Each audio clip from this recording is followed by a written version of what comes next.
जय गुरु जी, शुक्राना गुरु जी। ओम नमः शिवाय। शिव जी सदा सहाय। ओम नमः शिवाय। गुरु जी सदा सहाय। जय गुरु जी। मैं 17वां अध्याय पढ़ने जा रही। षडलिंग स्वरूप प्रणों का महात्म्य, उसके सूक्ष्म रूप ओंकार और स्थूल रूप पंचाक्षर मंत्र का विवेचन, उसके जप की विधि एवं महिमा, कार्य ब्रह्म के लोकों से लेकर कारण रुद्र के लोकों तक का विवेचन करके कालातीत पंचावरण विशिष्ट शिवलोक के अनिर्वचनीय वैभव का निरूपण तथा शिव भक्तों के सत्कार की महानता। ऋषि बोले, प्रभु महामुने, आप हमारे लिए कर्मांश षडलिंग स्वरूप प्रणव का महात्म्य तथा शिव भक्त के पूजन का प्रकार बताइए। सूत जी बोले, कहा महर्षियों, आप लोग तपस्या के धनी हैं। आपने यह बड़ा सुंदर प्रश्न उपस्थित किया है, किंतु इसका ठीक ठीक उत्तर महादेव जी ही जानते हैं, दूसरा कोई नहीं। तथापि भगवान शिव की कृपा से ही मैं इस विषय का वर्णन करूँगा। वह भगवान शिव हमारी और आप लोगों की रक्षा का भारी भार बारंबार स्वयं ही ग्रहण करें। प्रनाम है प्राकृतिक से उत्पन्न संसार रूपी महासागर का। प्रणव इससे पार करने के लिए दूसरी नाव है। इसलिए इस ओंकार को प्रणव की संज्ञा देते हैं। ओंकार अपने जप करने वाले साधकों से कहता है, पर पंच ना नहीं है वह तुम लोगों के लिए। अतः इस भाव को लेकर भी ज्ञानी पुरुष ओम को प्रणव नाम से जानते हैं। इसका दूसरा भाव यों है, प्रकर्षण ना नयेत वह युष्मान मोक्षम इति व प्रणो, अर्थात यह तुम सब उपासकों को बलपूर्वक मोक्ष तक पहुँचा देगा। इस अभिप्राय से भी इसे ऋषि मुनि प्रणव कहते हैं। अपना जप करने वाले योगियों ने तथा अपने मन की पूजा करने वाले उपासक के समस्त कर्मों का नाश करके यह दिव्य नूतन ज्ञान देता है। इसलिए भी इसका नाम प्रणव है। उन्हें माया रहित महेश्वर को ही नव अर्थात नूतन कहते हैं। वह परमात्मा प्राकृष्ट रूप से नव अर्थात शुद्ध स्वरूप है। इसलिए प्रणव कहलाते हैं। प्रणव साधकों नव अर्थात नवीन शिव स्वरूप कर देता है। इसलिए भी विद्वान पुरुष उसे प्रणव के नाम से जानते हैं, अथवा प्राकृष्ट रूप से नव दिव्य परमात्मा ज्ञान प्रकट करता है। इसलिए वो प्रणव है। प्रणव के दो भेद बताए गए हैं, स्थूल और सूक्ष्म। एक अक्षर स्वरूप जो ओम है, उसे सूक्ष्म प्रणव जानना चाहिए, और नमः शिवाय इस 5 अक्षर वाले मंत्र को स्थूल प्रणव समझना चाहिए। जिसमें 5 अक्षर व्यक्त नहीं है वह सूक्ष्म है, और जिसमें 5 अक्षर सुस्पष्ट रूप से व्यक्त है वो स्थूल है। जीव जीवन मुक्त पुरुष के लिए सूक्ष्म प्राणों के जप का विधान है, वही उसके लिए समस्त साधकों का सार है। यद्यपि जीवन मुक्त के लिए किसी साधन की आवश्यकता नहीं है, क्योंकि वह सिद्ध रूप है, तथापि दूसरों की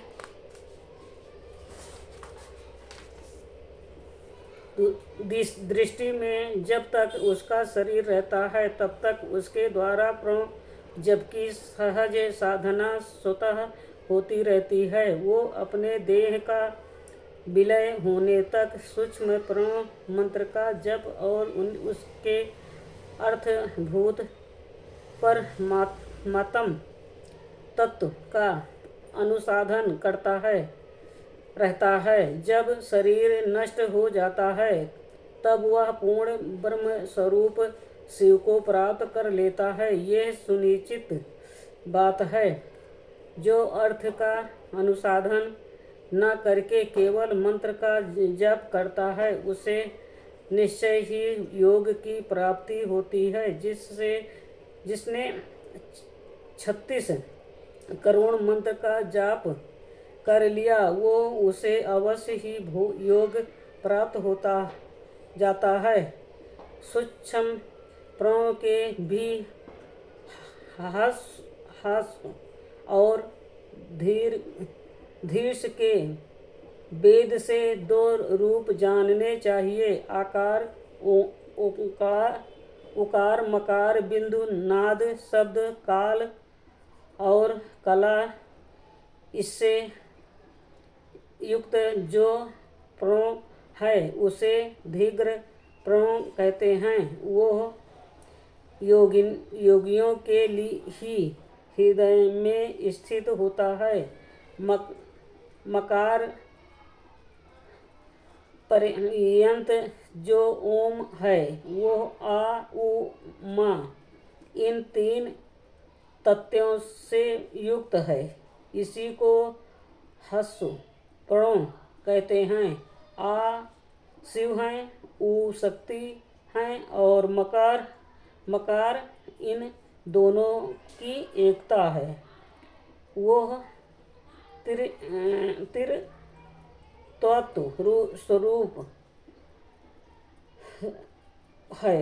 ऐसा समझकर हस्सु प्रणव का जप करना चाहिए। जो अपने समस्त पापों का क्षय करना चाहते हैं उसके लिए इस हस्सु प्रणव का जप अत्यंत आवश्यक है। पृथ्वी जल तेज वायु और आकाश ये 5 भूत तथा शब्द स्पर्श आदि इनके 5 विषय ये सब मिलकर 10 वस्तुएं मनुष्यों की कामना के विषय हैं।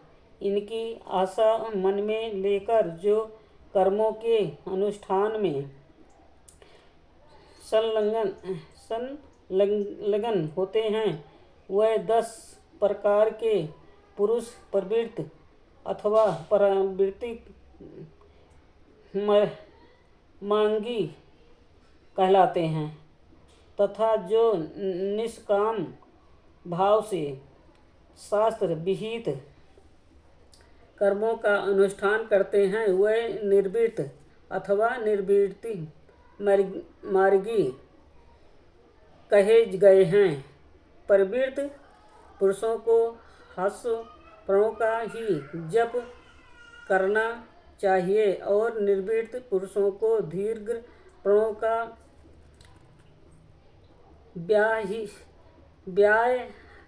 व्याहृतियों तथा अन्य मंत्रों के आदि में इच्छानुसार शब्द और कला से युक्त प्रणव का उच्चारण करना चाहिए। वेद के आदि में और दोनों संध्याओं की उपासना के समय भी ओंकार का उच्चारण करना चाहिए। प्रणव का 9 करोड़ जप करने से मनुष्य शुद्ध हो जाता है। फिर 9 करोड़ का जप करने से वो पृथ्वी तत्व पर विजय पा लेता है। तत्पश्चात पुनः 9 करोड़ का जप करके वो जल तत्व को जीत लेता है। पुनः 9 करोड़ जप से अग्नि तत्व पर विजय पाता है। तदंतर फिर 9 करोड़ का जप करके वो वायु तत्व पर विजयी होता है। फिर 9 करोड़ के जप से आकाश को अपने अधिकार में कर लेता है। इसी प्रकार 9 करोड़ का जप करके वो कर्मांश, गंध, रस, रूप, स्पर्श और शब्द पर विजय पाता है। इसके बाद फिर 9 करोड़ का जप करके अहंकार को भी जीत लेता है। इस तरह 108 करोड़ पड़ों का जप करके उत्कृष्ट बोध को प्राप्त हुआ पुरुष शुद्ध योग लाभ करता है। शुद्ध योग से युक्त होने पर वो जीव मुक्त हो जाता है, इसमें संशय नहीं है। सदा प्रणव का जप और प्रणव रूपी शिव का ध्यान करते करते समाधि में स्थित हुआ महायोगी पुरुष साक्षात शिव ही है, जिसमें संशय नहीं है। पहले अपने शरीर में प्रणव के ऋषि, छंद और देवता आदि का न्यास करके फिर जप आरंभ करना चाहिए। आकारात्रि रादि मातृ का वर्णों के युक्त प्रणव का अपने अंगों में न्यास करके मनुष्य ऋषि हो जाता है। मंत्रों के 10 विध संस्कार, मातृ का नाम तथा षड्ध्वसोधन आदि के साथ संपूर्ण न्यासफल उसे प्राप्त हो जाता है। प्रवृत्ति तथा प्रवृत्त निवृत्ति से मिश्रित भाव वाले पुरुषों के लिए स्थूल प्रणव का जप ही अभिष्ट साधक होता है।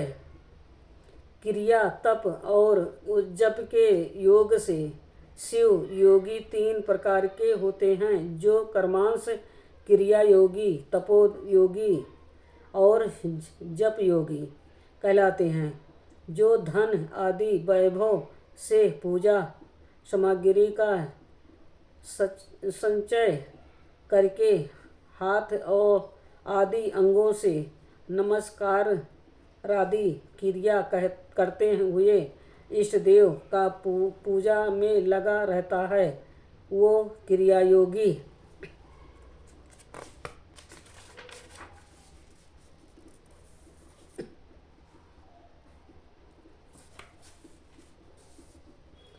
कहलाता है। पूजा में संलग्न रहकर जो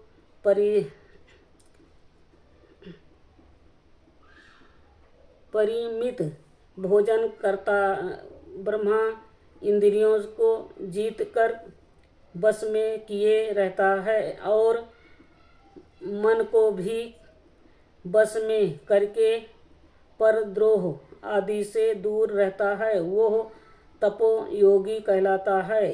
इन सभी सद्गुणों से युक्त होकर जो सदा शुद्ध भाव से रहता तथा समस्त काम आदि दोषों से रहित हो शांत चित्त से निरंतर जप किया करता है, उसे पुरुष जप योगी मानते हैं। जो मनुष्य 16 प्रकार के उपचारों से शिवयोगी महात्माओं की पूजा करता है, वो शुद्ध होकर श्लोक आदि के क्रम से उत्तरोत्तर उत्कृष्ट मुक्ति को प्राप्त कर लेता है।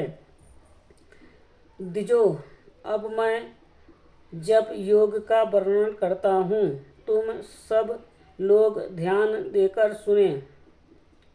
तपस्या करने वाले के लिए जप का उपदेश किया गया है, क्योंकि ये जप करते करते अपने आप को सर्वथा शुद्ध निष्पाप कर लेता है। ब्राह्मणों पहले नमः पद हो, उसके बाद चतुर्थी विभक्ति में शिव शब्द हो, तो पंच तत्वात्मक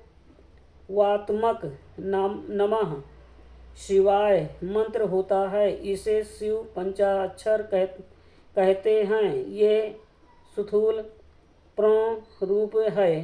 इस पंचाक्षर के जप से ही मनुष्य संपूर्ण सिद्धियों को प्राप्त कर लेता है। पंचाक्षर मंत्र के आदि में ओंकार लगाकर ही सदा उसका जप करना चाहिए। द्विजो, गुरु जी के मुख से पंचाक्षर मंत्र का उपदेश पाकर जहाँ सुखपूर्वक निवास किया जा सके, ऐसी उत्तम भूमि पर महीने के पूर्व पक्ष शुक्ल में प्रतिपादन से आरंभ करके कृष्ण पक्ष की चतुर्दशी तक निरंतर जप करता रहे।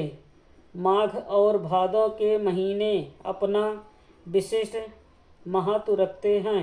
ये समय सब समयों से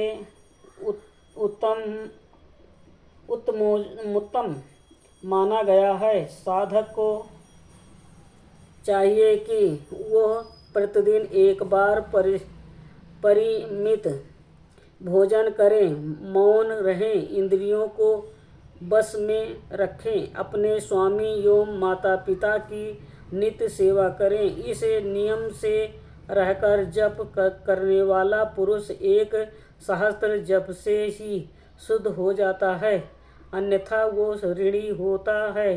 भगवान शिव का निरंतर चिंतन करते हुए पंचाक्षर मंत्र का 5 लाख जप करें। जप काल में इस प्रकार ध्यान करें। कल्याण दाता भगवान शिव कमल के आसन पर विराजमान हैं। उसका मस्तक श्री गंगा जी तथा चंद्रमा की कला से सुशोभित हैं। उनकी बाईं जांघ पर आदि शक्ति भगवती उमा बैठी हैं। वहाँ खड़े हुए बड़े बड़े गण भगवान शिव की शोभा बढ़ा रहे हैं।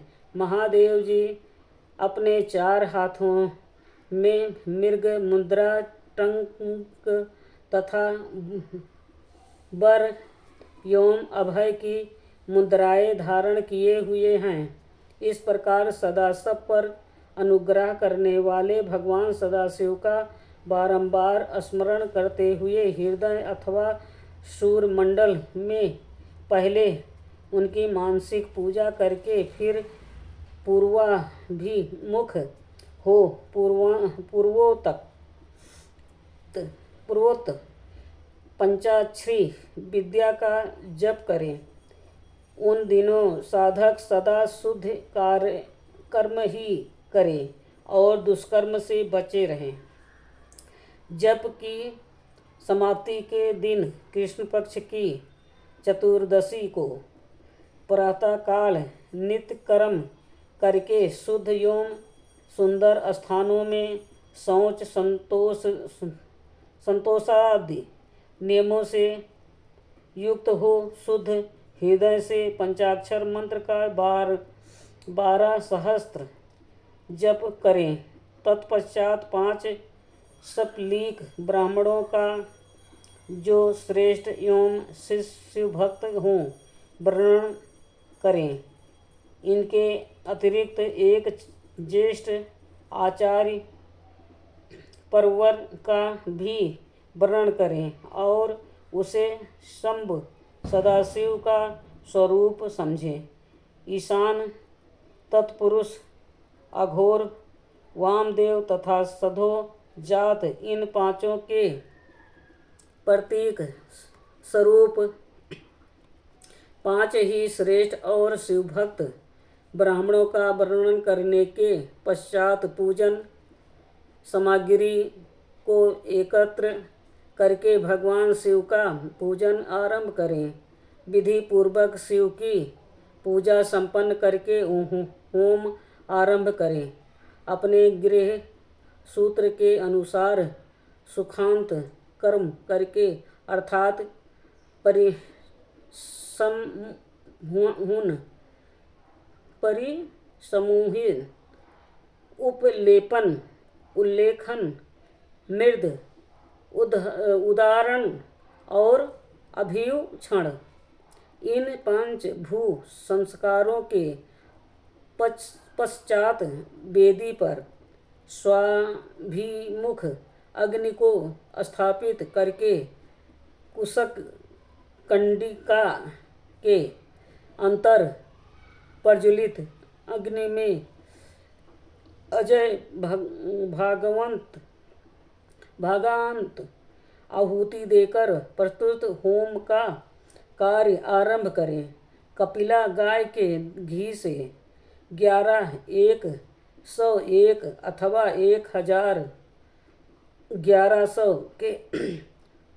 1001 आहुतियाँ स्वयं ही दे अथवा विद्वान पुरुष शिवभक्त ब्राह्मणों से 108 आहुतियाँ दिलाएं। होम कर्म समाप्त होने पर गुरु को दक्षिणा दें रूप में 1 गाय और बैल देने चाहिए। ईशान आदि के प्रतीक रूप जिन 5 ब्राह्मणों का वर्णन किया गया हो उनको ईशान आदि का स्वरूप ही समझें तथा आचार्य को शंभ सदाशिव का स्वरूप माने। इसी भावना के साथ उन सबके चरण धोएं और उनके चरणोदक से अपने मस्तक को नीचे सींचे। ऐसा करने से वो साधक अगणित तीर्थों में तत्काल स्नान करने का फल प्राप्त कर लेता है। उन ब्राह्मणों को भक्तिपूर्वक दशांक अन्न देना चाहिए। गुरु पत्नी को पराशक्ति मानकर उनका भी पूजन करें। ईशानादि कर्म से उन सभी ब्राह्मणों का उत्तम अन्न से पूजन करके अपने वैभव विस्तार के अनुसार रुद्राक्ष, वस्त्र, बड़ा और पुआ आदि अर्पित करें। तदंतर दिक्पाल दी को बलि देकर ब्राह्मणों को भरपूर भोजन कराएं। इसके बाद देवेश्वर शिव से प्रार्थना करके अपना जप समाप्त करें। इस प्रकार पुरस्चरण करके मनुष्य उस मंत्र को सिद्ध कर लेता है। फिर 5 लाख जप करने से समस्त पापों का नाश हो जाता है। तदंतर पुनः 5 लाख जप करने से अतल से लेकर सत्य लोक तक 14 भुवनों पर कर्मांश अधिकार प्राप्त हो जाता है। यदि अनुष्ठान पूर्ण होने के पहले बीच में ही साधक की मृत्यु हो जाए तो वह परलोक में उत्तम भोग भोगने के पश्चात पुनः पृथ्वी पर जन्म लेकर पंचाक्षर मंत्र के जप का अनुष्ठान करता है।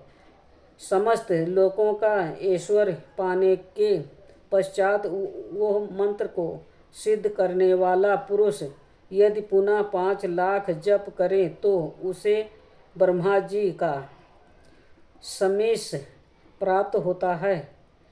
पुनः ब्रह्मा जी का 5 लाख जप करने से स्वरूपा नामक ऐश्वर्य प्राप्त होता है। 100 लाख जप करने से वो साक्षात ब्रह्मा के समान हो जाता है। इस तरह कार्य ब्रह्मा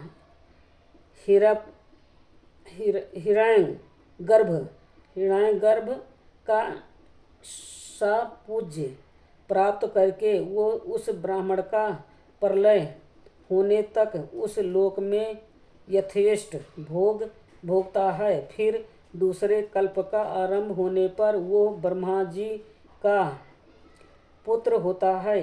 उस समय फिर तपस्या करके दिव्य तेज से प्रकाशित हो वो कर्मांश मुक्त हो जाता है। पृथ्वी आदि कर्म स्वरूप भूतों द्वारा पताल से लेकर सतलोक पर्याप्त ब्रह्मा जी के 14 लोक कर्मांश निर्मित हुए हैं।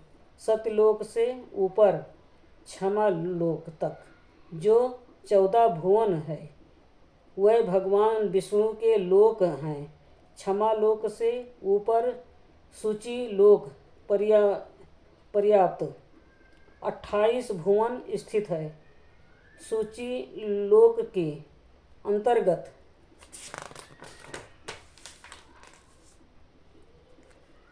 कैलाश में प्राणियों का संहार करने वाले रुद्र देव विराजमान हैं। सूची लोक से ऊपर अहिसालों का पर्याप्त 56 भुवनों की स्थित है। अहिंसा लोक का आश्रय लेकर जो ज्ञान कैलाश नामक नगर शोभा पाता है उसमें कार्यभूत महेश्वर सबको अदृश्य करके रहते हैं। अहिंसा लोक के अंत में कालचक्र की स्थित है। यहाँ तक महेश्वर के विराट स्वरूप का वर्णन किया गया है। वहीं तक लोकों का तिरोधान अथवा लय होता है। उससे नीचे कर्मों का भोग है और उससे ऊपर ज्ञान का भोग। उसके नीचे कर्म माया है और उसके ऊपर ज्ञान माया। अब मैं कर्म माया और ज्ञान माया का तत्पर बता रहा हूँ।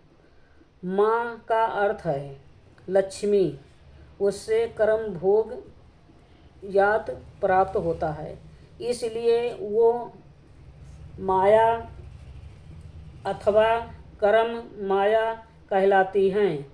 इसी तरह माँ अर्थात लक्ष्मी से ज्ञान भोग यात अर्थात प्राप्त होता है, इसलिए उसे माया या ज्ञान माया कहा गया है।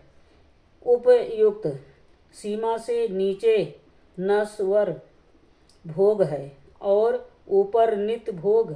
उससे नीचे ही तिरोधान ऊपर नित्य भोग, उससे नीचे तिरोधान अथवा लय है। ऊपर नहीं, वहाँ से नीचे ही कर्ममय पाशों द्वारा बंधन होता है। ऊपर बंधन का सदा अभाव है। उससे नीचे ही जीव सकाम कर्मों का अनुसरण करते हुए विभिन्न लोकों और योनियों में चक्कर काटने हैं। उससे ऊपर के लोकों में निष्काम कर्म का ही भोग बताया गया है। बिंदु पूजा में तत्पर रहने वाले उपासक वहाँ से नीचे के लोकों में ही घूमते हैं। उसके ऊपर तो निष्काम भाव से शिवलिंग की पूजा करने वाले उपासक ही जाते हैं, जो एकमात्र शिव की ही उपासना में तत्पर हैं। वह उससे ऊपर के लोकों में जाते हैं।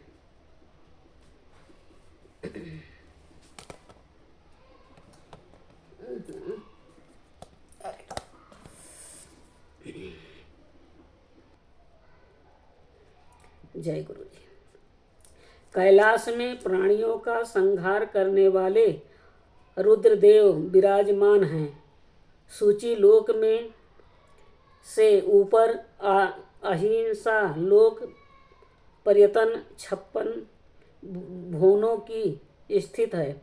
अहिंसा लोक का आश्रय लेकर जो ज्ञान कैलाश नामक नगर शोभा पाता है, उसमें कार भूत महेश्वर सबको अदृश्य करके रहते हैं। अहिंसा लोक के अंत में काल चक्र की स्थित है। यहाँ तक महेश्वर के विराट स्वरूप का वर्णन किया गया है, वहीं तक लोकों का तिरोधान अथवा लय होता है। उससे नीचे कर्मों का भोग है और उससे ऊपर ज्ञान का भोग। उसके नीचे कर्म माया है और उसके ऊपर ज्ञान माया। अब मैं कर्म माया और ज्ञान माया का तत् यार बता रहा हूँ। माँ का अर्थ है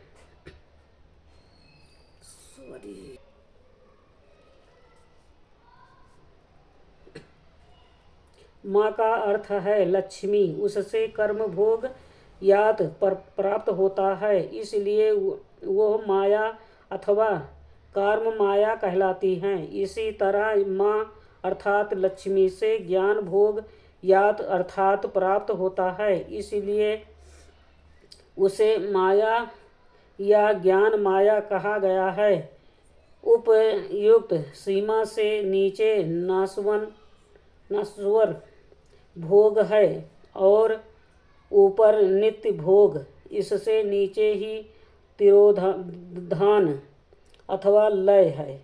ऊपर नहीं, वहाँ से नीचे ही कर्ममय पाशों द्वारा बंधन होता है। ऊपर बंधन का सदा अभाव है। उससे नीचे ही जीव सकाम कर्मों का अनुसरण करते हुए विभिन्न लोकों और योनियों में चक्कर काटते हैं। उससे ऊपर के लोकों में निष्काम कर्म का ही भोग बताया गया है। बिंदु पूजा में तत्पर रहने वाले उपासक वहाँ से नीचे के लोकों में ही घूमते हैं। उसके ऊपर तो निष्काम भाव से शिवलिंग की पूजा करने वाले उपासक ही जाते हैं, जो एकमात्र शिव की ही उपासना में तत्पर हैं। वह उससे ऊपर के लोकों में रह जाते हैं। वहाँ से नीचे जीव कोटि हैं और ऊपर ईश्वर कोटि। नीचे संसारी जीव रहते हैं और ऊपर मुक्त पुरुष। नीचे कर्म लोक है और ऊपर ज्ञान लोक। ऊपर मद और अहंकार का नाश करने वाली धर्मता। वहाँ जन्म जनित तिरोधान नहीं है। उसका निवारण किए बिना वहाँ किसी का प्रवेश संभव नहीं है। इस प्रकार तिरोधान का निवारण करने से वहाँ ज्ञान शब्द का अर्थ ही प्रकाशित होता है।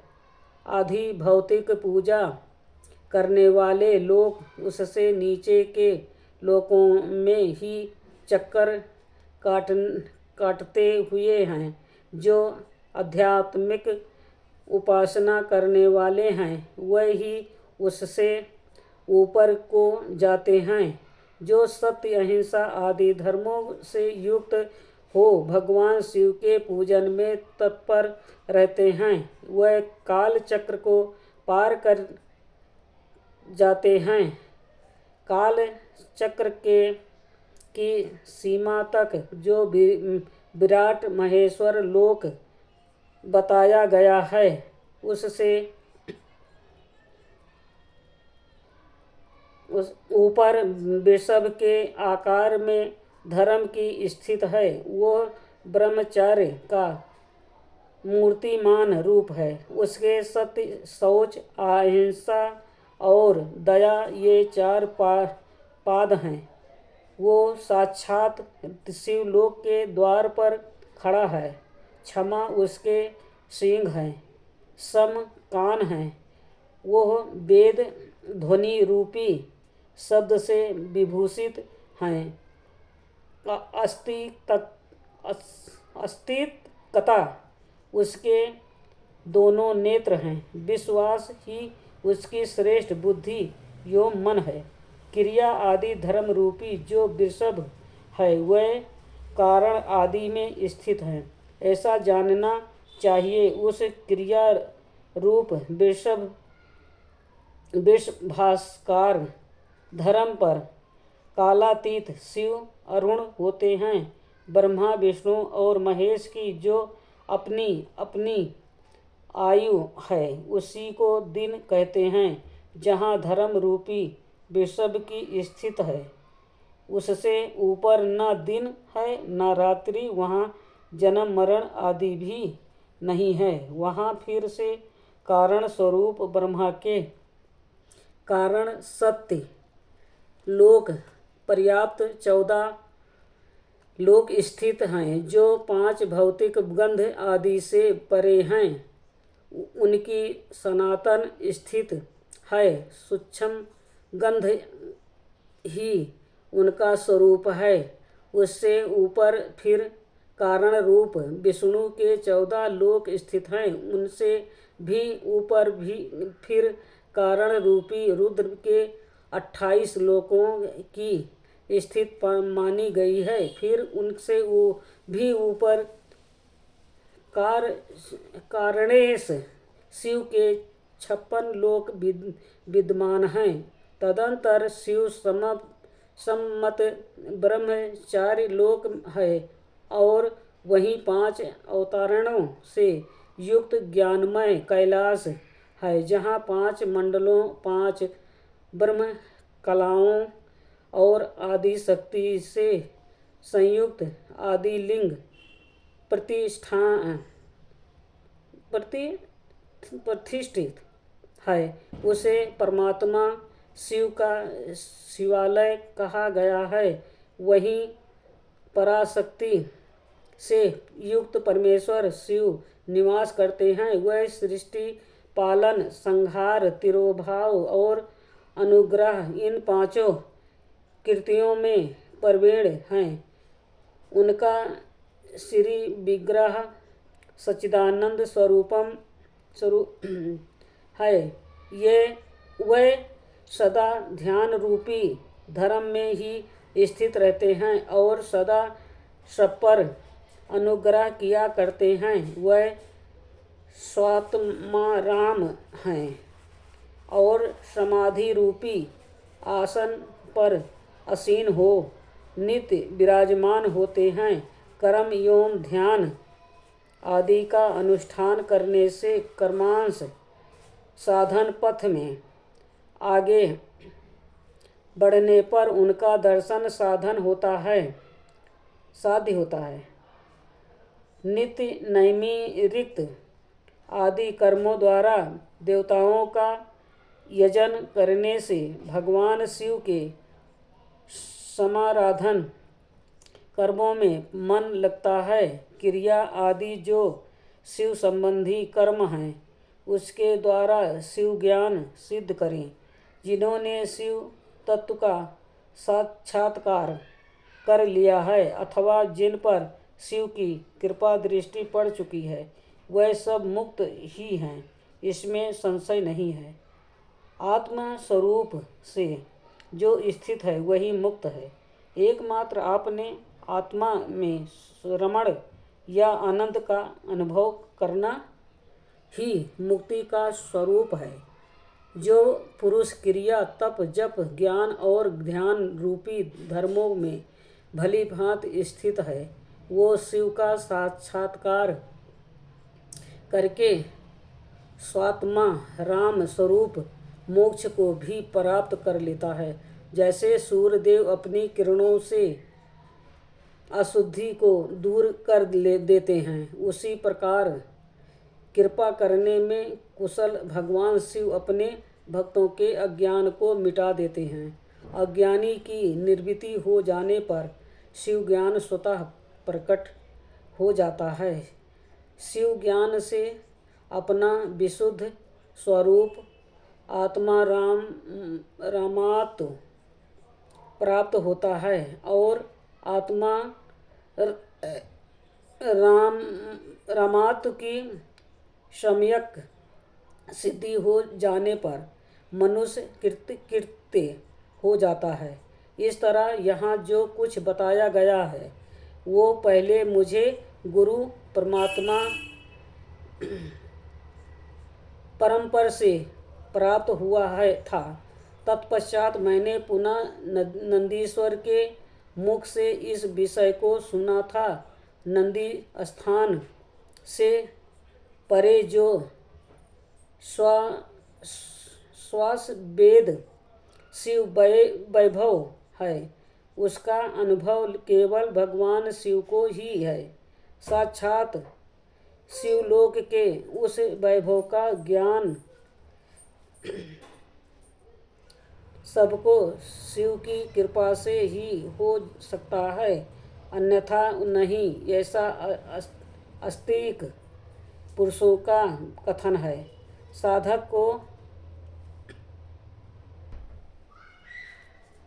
साधकों को चाहिए कि वह 5 लाख जप करने के पश्चात भगवान शिव की प्रसन्नता के लिए महाभिषेक एवं नैवेद्य निवेदन करके शिव भक्तों का पूजन करें। भक्त की पूजा से भगवान शिव बहुत प्रसन्न होते हैं।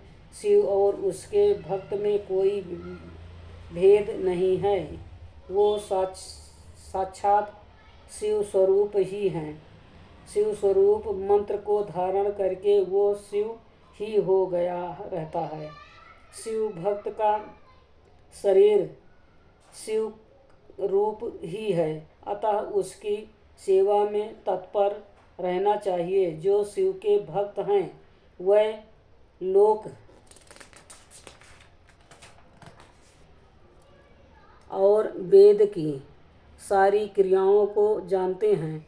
जो कर्मांश जितना जितना शिव मंत्र का जप कर लेता है, उसके शरीर को उतना शिव का समीप प्राप्त होता जाता है, इसमें संशय नहीं है। शिव भक्त स्त्री का रूप देवी पार्वती का ही स्वरूप है। वो जितना मंत्र जपती हैं, उसे उतना ही देवी का सानिध्य प्राप्त होता जाता है। साधक स्वयं शिव स्वरूप होकर पराशक्ति का पूजन करें। शक्ति बेर तथा लिंग का चित्र बनाकर अथवा मिट्टी आदि से इसकी आकृति का निर्माण करके प्राण प्रतिष्ठान पूर्वक निष्कपट भाव से इनका पूजन करें। शिवलिंग को शिव मानकर अपने को शक्ति रूप समझकर, शक्ति लिंग को देवी मानकर और अपने को शिव रूप समझकर शिवलिंग को नाद रूप तथा शक्ति को बिंदु रूप मानकर परस्पर सटे हुए शक्ति लिंग और शिवलिंग के प्रति उप प्रधान और प्रधान की भावना रखते हुए जो शिव और शक्ति का पूजन करता है, वो मूल रूप की भावना करने के कारण शिव रूपी ही है। शिव भक्त शिव मंत्र रूप होने के कारण शिव के ही स्वरूप है। जो 16 उपचारों से उनकी पूजा करता है उसे अभिष्ट वस्तु की प्राप्ति होती है। जो शिवलिंग गोपासक शिव भक्त की सेवा आदि करके उसे आनंद प्रदान करता है, उस विद्वान पर भगवान शिव बड़े प्रसन्न होते हैं। 5, 10 या 100 सपलीक शिव भक्तों को बुलाकर भोजन आदि के द्वारा पत्नी सहित उनका सदैव समादर करें। धन में, देह में और मंत्र में शिव भावना रखते हुए उन्हें शिव और शक्ति का स्वरूप जानकर निष्कपट भाव से उनकी पूजा करें। ऐसा करने वाला पुरुष इस भूतल पर फिर जन्म नहीं लेता। 17वां अध्याय पूरा हुआ। ओम नमः शिवाय। शिव जी सदा सहाय। ओम नमः शिवाय। गुरु जी सदा सहाय। जय गुरु जी। जो शिव पुराण पढ़ने में भूल चूक हुई हो माफ